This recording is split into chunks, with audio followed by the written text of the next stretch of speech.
একাকিত্ব জীবনের সৌন্দর্যকে বাড়াতে সাহায্য করে। নীরবে কাদার চেয়ে বড় কষ্ট পৃথিবীতে দ্বিতীয়টি আর নেই। সবথেকে কঠিনতম একাকিত্ব হল নিজেকে নিজের ভালো না লাগা। মানুষের কখনো কখনো একা থাকা ভালো, কারণ সেই সময়ে কেউ আপনাকে আঘাত করতে পারে না। একাকিত্ব জন্ম দেয় মানসিক অবসাদের। কখনো কখনো রুটিন মাফিক জীবনের ব্যস্ততার থেকে রেহাই পাবার জন্য একা থাকার প্রয়োজনীয়তা পড়ে। মন্দ সাহচর্যের থেকে নিঃসঙ্গতা অনেক ভালো।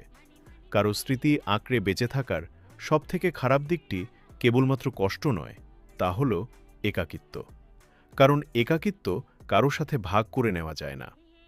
দুনিয়ার সামান্য কষ্ট সহ্য করতে না পেরে সুইসাইড করে ফেলো।